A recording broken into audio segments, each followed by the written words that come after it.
नमस्कार दोस्तों, स्वागत है आपका स्टेनो गुरु यूट्यूब चैनल में। दोस्तों आज की वीडियो में हम लोग प्रैक्टिस करेंगे 90 शब्द प्रति मिनट की स्पीड से डिक्टेशन, और ये पूरे 10 मिनट का डिक्टेशन रहेगा। क्योंकि दोस्तों चाहे आप हाईकोर्ट स्टेनोग्राफर की तैयारी कर रहे हो, या इलाहाबाद स्टेनोग्राफर की तैयारी कर रहे हो, या एसएससी स्टेनो किसी भी स्टेनोग्राफर की तैयारी कर रहे हो, तो आपको कम से कम 10 मिनट का प्रैक्टिस करना चाहिए। बेशक वहाँ पर 5 मिनट या 7 मिनट का डिक्टेशन भले क्यों ना बोला जाए।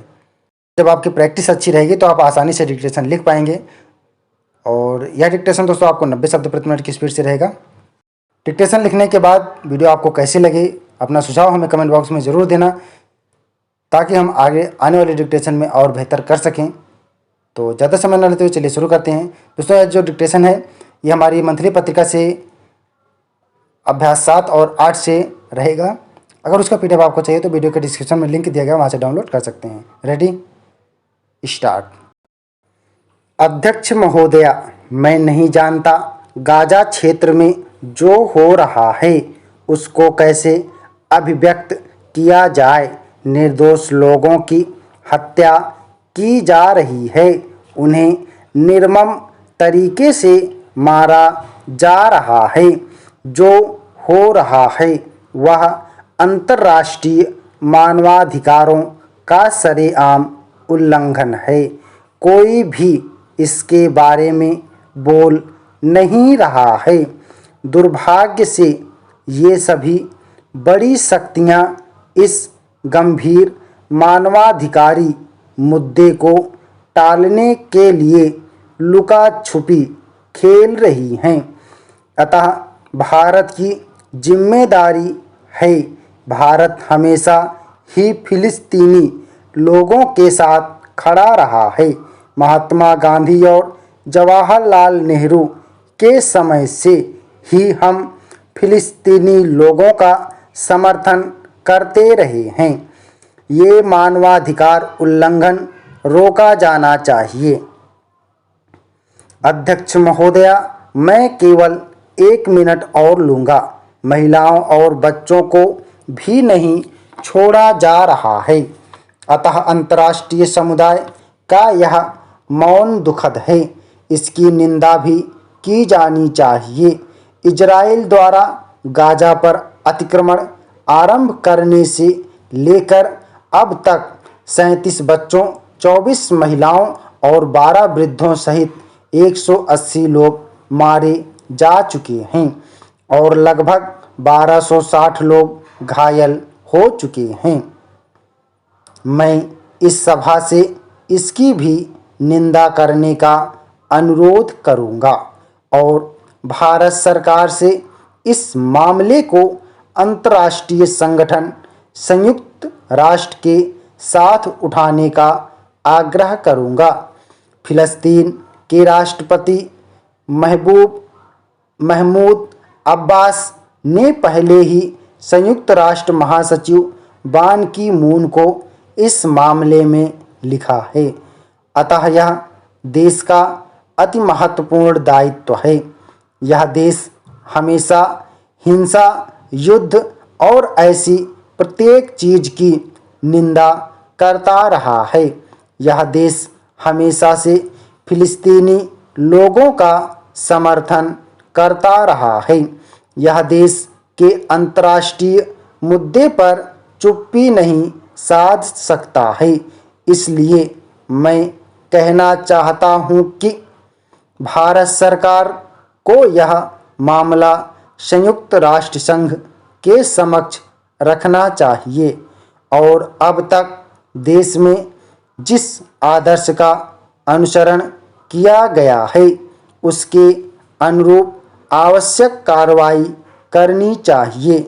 यह देश पंडित जवाहरलाल नेहरू का देश है।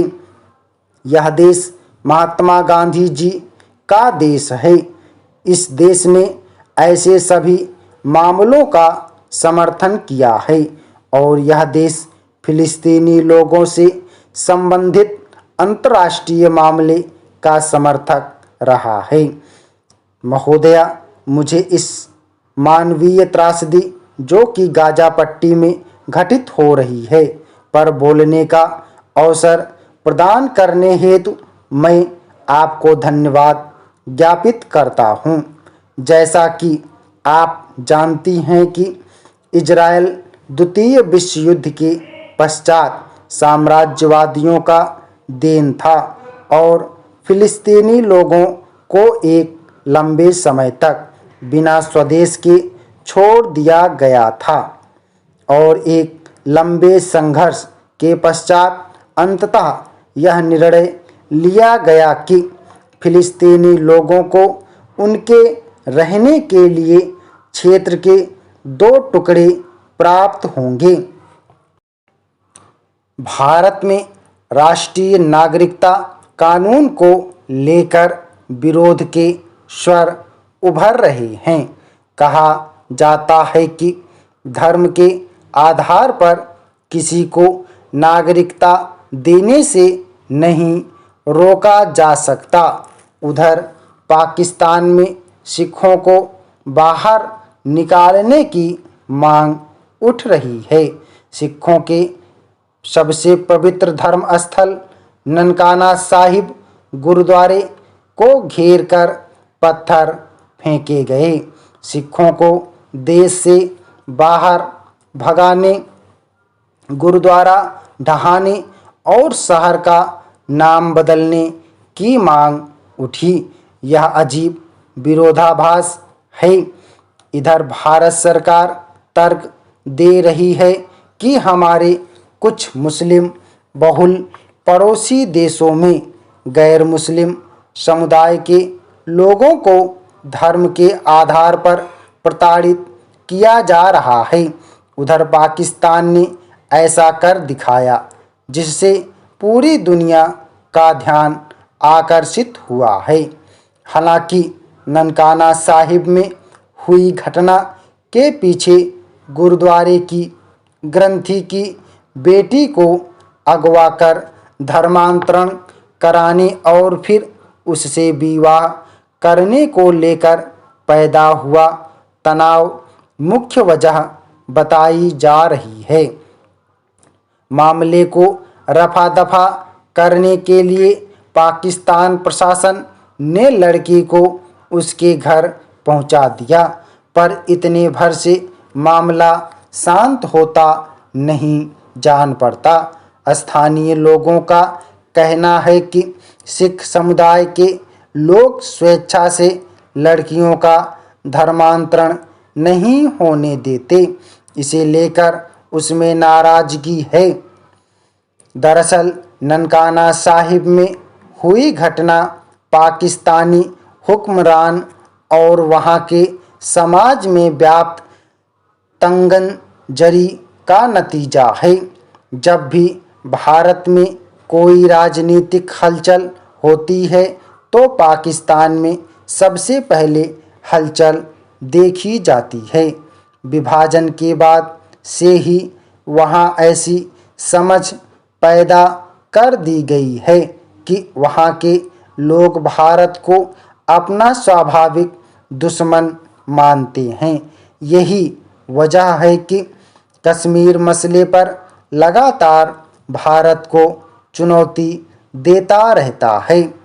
जब अनुच्छेद 370 खत्म किया गया तो सबसे सख्त प्रतिक्रियाएं वहीं से आनी शुरू हुईं।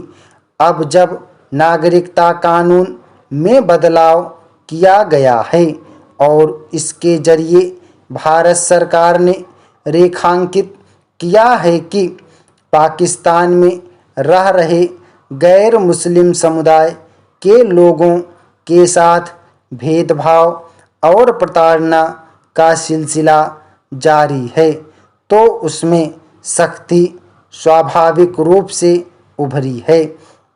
ननकाना साहिब में पथराव के पीछे भी वही दमित भावनाएं प्रकट हुई हैं। पाकिस्तान में रह रहे गैर मुस्लिम समुदाय के लोग शरणार्थी के तौर पर या धन कमाने की लालसा से जाकर नहीं बसे हैं। बंटवारे के बाद बहुत सारे लोग स्वेच्छा से वहां रह गए थे। कई लोगों की जमीन जायदाद वहां इतनी अधिक थी कि उसे वे छोड़कर भारत नहीं आना चाहते थे। तो बहुत सारे लोगों को वहाँ की ज़मीन से लगाव था। वे वहीं पैदा हुए थे और उसे ही अपना असली वतन मानते थे, इसलिए वहीं रह गए। स्टॉप। ओके दोस्तों, इसको प्रैक्टिस करिएगा। 9 मिनट 21 सेकेंड का डिक्टेशन था और 848 शब्द थे इसमें। टोटल 90 शब्द प्रति मिनट की स्पीड से था। उम्मीद करता हूँ वीडियो आपको पसंद आया होगा, तो वीडियो को लाइक कर देना। ये डिक्टेशन दोस्तों हमारी मासिक पत्रिका के भाग 3 से अभ्यास संख्या 7 और 8 का डिक्टेशन है। अगर इस पत्रिका का PDF आपको चाहिए तो वीडियो के डिस्क्रिप्शन में लिंक दिया गया है, वहाँ से डाउनलोड कर सकते हैं। और वीडियो कैसा लगा अपने सुझाव हमें कमेंट बॉक्स में ज़रूर दीजिएगा। और अभी तक अगर आपने हमारे चैनल को सब्सक्राइब नहीं किया तो प्लीज़ सब्सक्राइब कर लेना, नोटिफिकेशन बेल ऑन रखना, जिससे इंपॉर्टेंट वीडियो आपसे मिस ना हो। तो मिलते हैं अगले वीडियो में नए डिक्टेशन के साथ। तब तक के लिए बाय। Thanks for watching. जय हिंद, जय भारत।